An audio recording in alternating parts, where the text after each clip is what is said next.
देखेंगे marine drive पे तो लगेगा 10 रुपए 20 के दोस्तों। हम पर्दे से, विज्ञापन से असली जीवन की तुलना करके जीना चाहते हैं, ये मुमकिन है।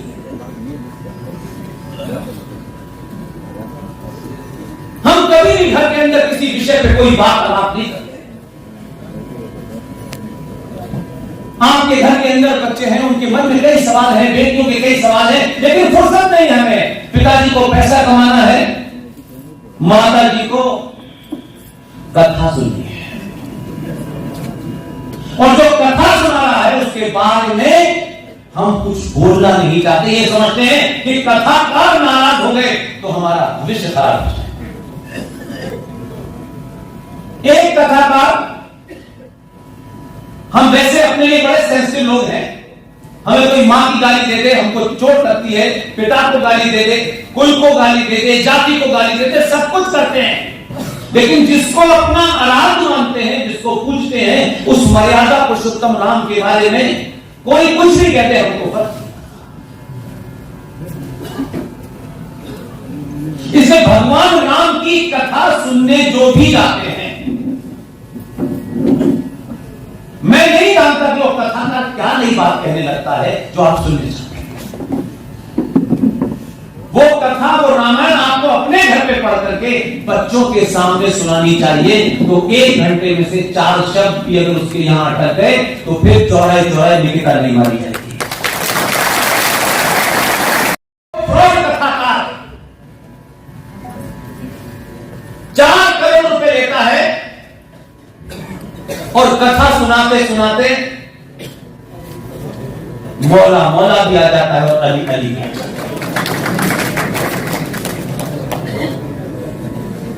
अब आपने पहले तो अपने स्वार्थों के लिए ये किया, और जब उस बेटी ने ये पूछ लिया कि ये कथाकार जो थे, माता जी जिसकी कथा आप सुनने गई थी, मैं भी थी, आपने जो सुना, मैंने तो मौला को भी सुना, अली को भी सुना।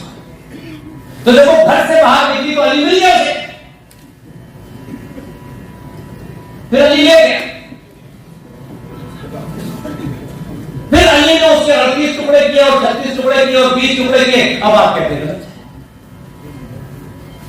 आप ही उसने एक झूठ बोला, सिर्फ सनातन को नहीं बोला, सारे धर्म बराबर है। किस डिक्शनरी में पढ़ा था, कहां लिखा था, किस विद्वान ने किया था, उसका नाम मुझे बताओ, कबर में होगा, ढूंढ के निकालना उसको। लेकिन हम इतना बड़ा दीवार में लिखा हुआ झूठ बोल रहे हैं और समाज ढोलक बजा के घूम रहा है। जिन लोगों को सत्ता की चटुकारता नहीं करनी, उनको किस बात की चिंता है? वो अपने ज्ञान के कारण अपना जीवन चला रहे हैं। किसी सत्ता की, किसी पार्टी और किसी संगठन की मेहरबानी में उनका जीवन नहीं।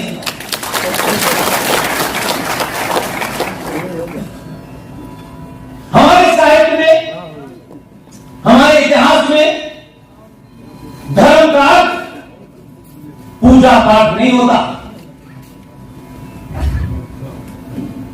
क्योंकि जो हमारे नेता आए और समाज में कमजोरी आई तो लोगों ने सोचा नेताजी जो बात कह रहे हैं यही अंतिम है, क्योंकि ये तो प्रधानमंत्री बने। जैसे कोई डिग्री होती है उससे प्रधानमंत्री बना जाता। इसलिए पद से साथ जब आप ये तय करते हैं कि जो पद पे बैठा है उसका विरोध नहीं करना, जो तो महाज्ञानी है, उसी समय समझते कि समाज समाप्त हो रहा है।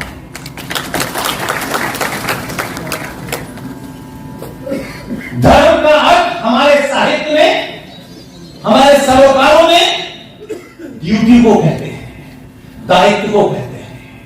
मां का धर्म क्या है, बेटी का धर्म क्या है, पिता का धर्म क्या है, भाई का धर्म क्या है, यानी उसका कर्तव्य क्या है, उसकी ड्यूटी क्या है।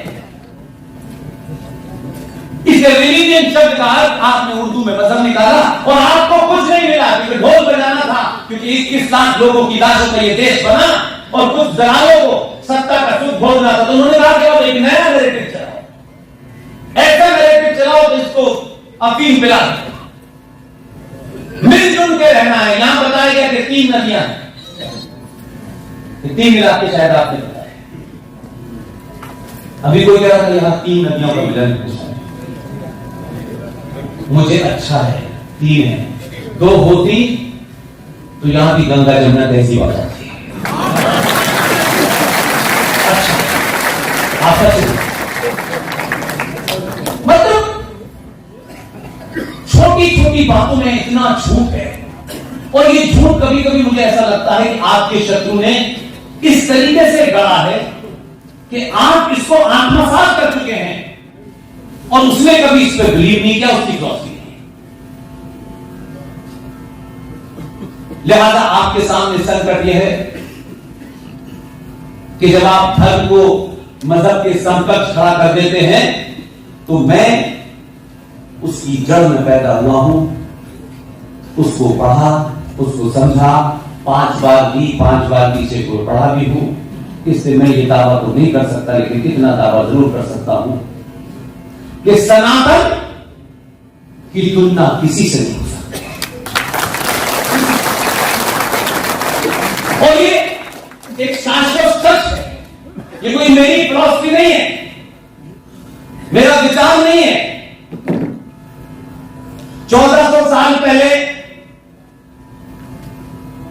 ऊंट पे आए, 2000 साल पहले लटके हुए उनकी मम्मी का पता नहीं। ये तमाम मजहब जितने भी आए दुनिया में, पंथ आए, उनके आने की भी डेट है, उनके उस रहनुमा की भी डेट है, उसके पैदा होने की भी डेट है, उसके मरने की भी डेट है कि नहीं है? प्रॉफिट मोहम्मद पैदा हुए 632 पे चले गए, 1400 साल पहले इस्लाम आया, 2000 साल पहले क्रिश्चियनिटी आई, फिर उसमें से हजारों पंथ निकले, हर एक की एक किताब है कि नहीं है? सनातन की कौन सी किताब है?